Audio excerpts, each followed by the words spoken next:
You've heard it your whole life. Ancient humans lived to 30, maybe 35 if they were lucky. Short, brutal lives, here today, gone tomorrow. It's in textbooks, documentaries, every fun fact list on the internet. There's just one problem. It's not true. The real average age ancient humans died? 8. No, that's not a typo. And no, it doesn't mean what you think it means. Because the truth is actually way more complicated and way more interesting than anything you've been told. Let's fix that. So where did the number 30 come from? Scientists dig up ancient bones, they measure them, study them, and calculate the average age of death across thousands of skeletons. And when they run the math, they get somewhere around 30. Seems straightforward, right? Here's the problem. That number is an average. And averages lie. Imagine a village of 10 people. 5 of them die before their 5th birthday. Disease, cold, starvation. The other 5 live to 58. What's the average age of death? 31 and a half. Does that mean everyone died young? No. Half the village lived a full life. But the math doesn't care. It just adds everything up and divides. That's exactly what's happening with ancient humans. The number isn't telling you when healthy adults died. It's telling you the average when you throw everyone into the same calculation. Pull out the kids who died young, and the picture changes completely. Here's the brutal reality of the ancient world. If you were born 50,000 years ago, you had maybe a 50% chance of making it to your 5th birthday. Not because ancient humans were weak, not because they were stupid. Because they had no vaccines, no antibiotics, no clean water, no hospitals. A simple fever could kill a 2-year-old in 3 days. A bad winter with no food could wipe out half the children in a group. A predator attack on the camp at night didn't pick and choose. These deaths, all those children dying before they could walk, talk, hunt, or build, they dragged the average down hard. Every child who died at age 2 canceled out an adult who lived to 62.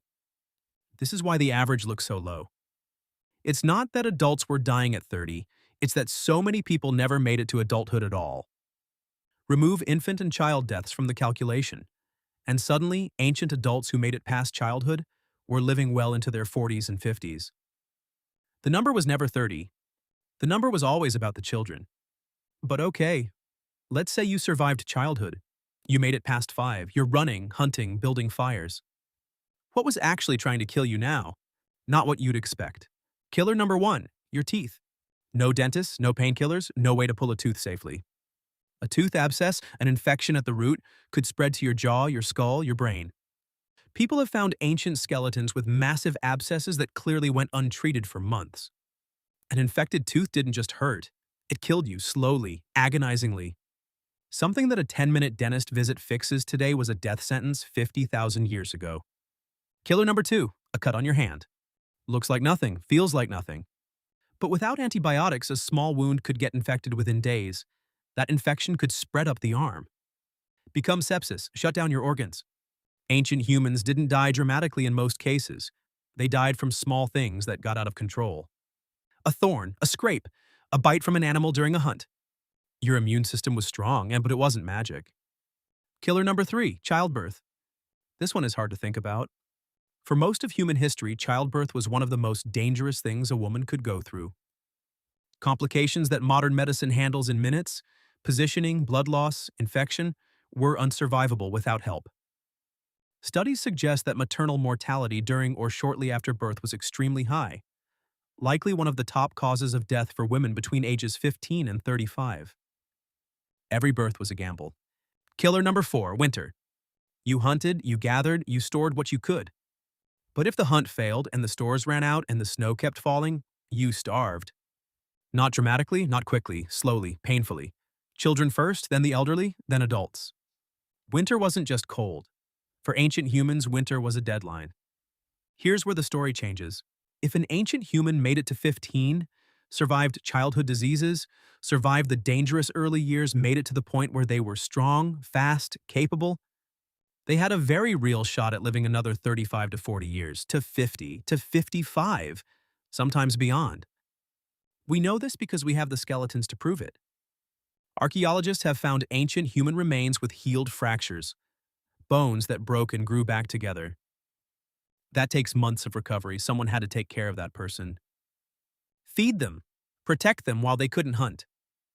They've found skeletons with severe arthritis, joints worn down over decades of hard physical use. That's an old person. That's someone who lived long enough for their body to show serious wear. And those elders mattered enormously. In a world with no books, no internet, no written language, the oldest person in the group was the library. They remembered which plants were safe, which trails led to water, what to do when the river flooded, how to survive the kind of winter that only came once every 20 years. Killing off your elders at 30 would have been catastrophic for ancient human groups. They didn't. The elders lived, and the group survived because of them. Modern humans live to an average of 73 years worldwide. That sounds like a massive leap from ancient humans dying at 30. But strip away infant mortality from ancient statistics, and add back in what we have today, and the gap shrinks fast. Give an ancient human antibiotics. Give them a dentist. Give them a hospital for childbirth.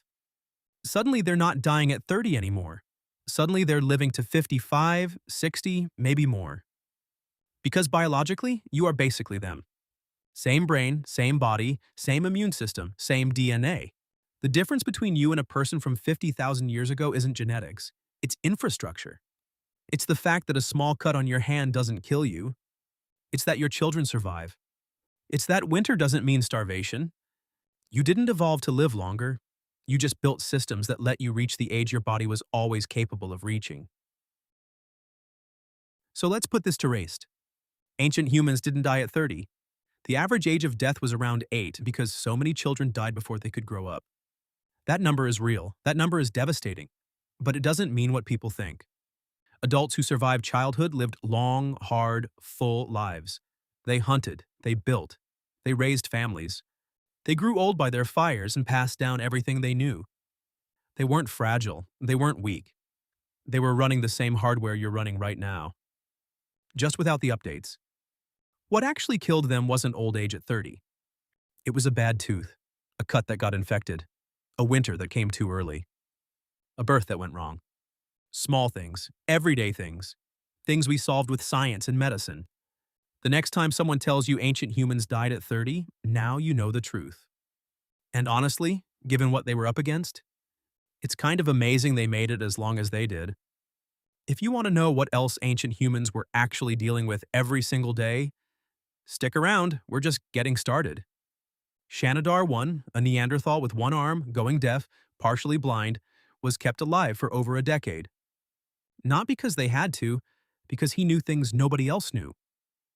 Not a burden, the whole point. If that hit different than you expected, hit the like button. If you want to know how Neanderthals practiced medicine, why grandmothers shaped human civilization, and what happened 30,000 years ago, subscribe. Drop a comment. What surprised you most? Tell us below.